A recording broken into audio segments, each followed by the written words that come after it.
Halo, nama saya Humaira Madong.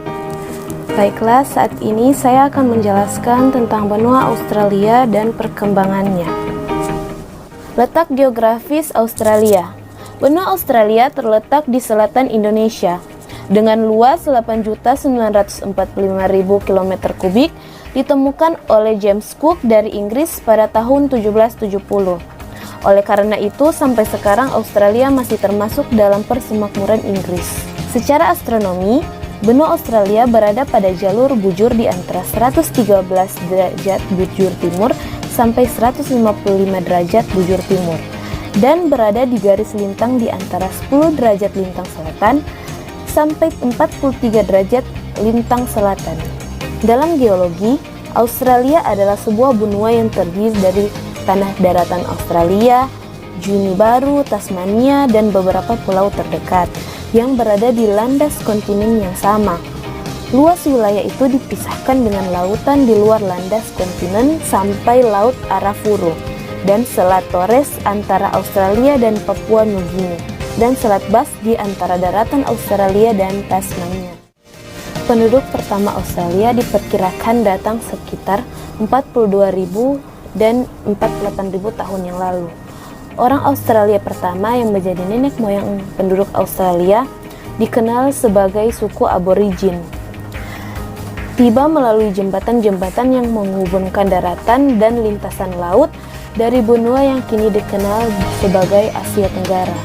Kehidupan masyarakat suku aborigin mempunyai mata pencaharian sebagai pengumpul makanan, dan bahasa yang digunakan sebanyak 250 bahasa terbagi ke dalam bahasa Nyungan dan bahasa non-Pamanyungan. Tiap-tiap klan suku aborigin mempunyai hubungan spiritual dengan tanah keramat yang ditempatinya. Dreamtime yang merupakan alam magis yang dipercaya suku aborigin. Budaya suku aborigin mempunyai caranya masing-masing di setiap klan. Berdasarkan sensus, sebanyak 72% orang aborigin mempraktikkan ajaran agama yang mirip dengan Kristen, 16% tidak menganut agama, dan sisanya mempelajari agama Islam. Dalam seni, mayoritas masyarakat suku menggunakan batuan dan kulit kayu sebagai media kesenian. Maksud dari media ini karena mereka sangat mengagungkan alam. Bahkan cat lukisan menggunakan bahan alami berasal dari oker. Kedatangan orang kulit putih di Australia. Sebelum kedatangan Cook di Australia, terdapat penjelajah lain dari Eropa yang lebih dulu datang ke Australia. Orang Eropa pertama yang menemukan Australia adalah William Jensen, yang berasal dari Belanda. Ia adalah gubernur dari benteng yang ada di Pulau Solor. Orang kedua yang datang ke Australia adalah Dirk Hartog. Ia datang ke Australia pada tahun 1616 dan mendarat di Shark Bay area yang berada di bagian barat Australia. Kapten James Cook berlayar menyelusuri seluruh panjang pantai timur di tahun 1770, lalu berhenti di Botany Bay di tengah perjalanannya, dan tak lama kemudian ia mengklaim benua ini untuk Inggris dan menamakannya New South Wales. Di tahun 1779, Joseph Banks, seorang naturalis dalam armada Kapten Cook, mengusulkan cara agar Inggris dapat mengatasi masalah kepadatan di penjara-penjaranya dengan mengirimkan narapidana ke New South Wales. Dalam beberapa dekade kemudian, datanglah para pemukim bebas yang tertarik ke Australia. Tapi penemuan emas di tahun 1850-an yang secara permanen mengubah koloni ini. Arus imigran yang besar dan beberapa penemuan emas yang besar mendorong pertumbuhan ekonomi dan mengubah struktur sosial di koloni.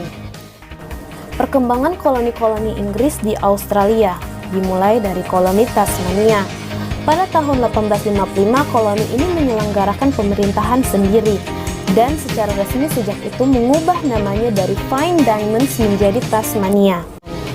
Berikutnya adalah koloni Queensland. Setelah menjadi koloni sendiri, Queensland mengalami banyak kemajuan. Hal ini didukung oleh kondisi dan alamnya, misalnya emas, timah, tembaga, dan batu-batu mulia. Berikutnya adalah koloni Australia Barat. Kemajuan Australia Barat ditentukan oleh ditemukannya kandungan-kandungan tambang emas yang kaya di Coolgardie tahun 1892 dan di Kalgoorlie tahun 1893. Selanjutnya adalah koloni Australia Selatan. Gray adalah orang pertama yang menemukan tambang emas di Kapunda, 80 km di sebelah utara Adelaide, tahun 1842. Yang terakhir adalah koloni Victoria. Pada tahun 1850, ditemukannya emas di daerah sekitar Ballard dan Bendigo, menyebabkan hampir setengah juta imigran pindah ke daerah ini. Dalam dekade tersebut, termasuk penambang Cina dan banyak imigran Amerika, Irlandia, Skotlandia, Wales, dan Jerman. Benua Australia akhirnya menjadi satu negara pada 1 Januari 1901. Kesepakatan 6 negara bagian di benua ini menjadi sebuah negara berada di bawah konstitusi.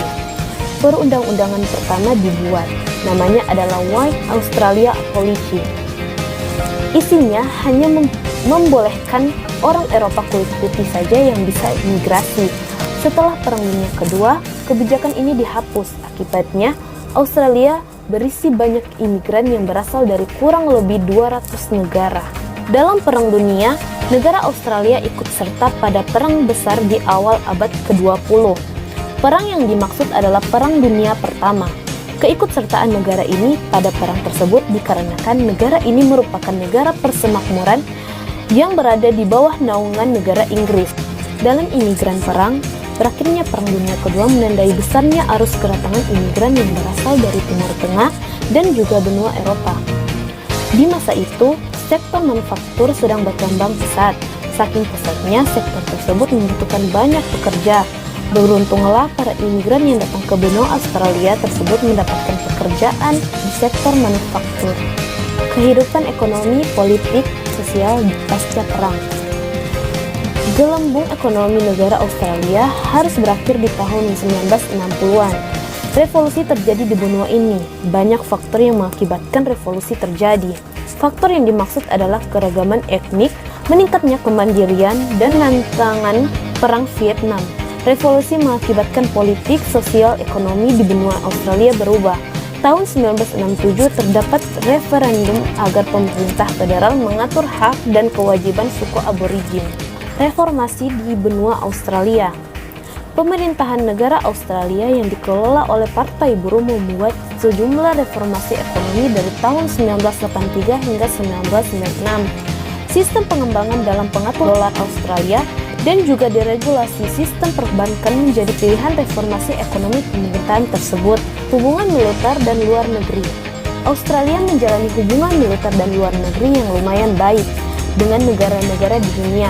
Tahun 2007, hubungan kedekatan militer Australia dan Amerika dengan patroli jalan kaki yang terangkum dalam latihan bersama Angkatan Darat AS dan Aussie di Teluk Shoalwater. Hubungan luar negeri kedua negara dekat melalui Fakta ASMOS. Hubungan antara Australia dan Indonesia. Australia dan Indonesia merupakan kedua negara yang saling membutuhkan satu sama lain. Alasannya karena kedua negara saling bertetangga. Indonesia memiliki hubungan sejarah yang panjang dengan suku Aborigin. Australia menjadi persemakmuran yang mandiri. Sistem federasi yang dimiliki oleh Australia memiliki kemiripan dengan federasi yang dimiliki oleh Amerika Serikat. Hanya saja, federasi Australia masih terikat pada kekuasaan Inggris sehingga dinilai tidak fleksibel dan membuat Australia sulit membuat keputusan sendiri. Misalnya, pada hubungan luar negeri.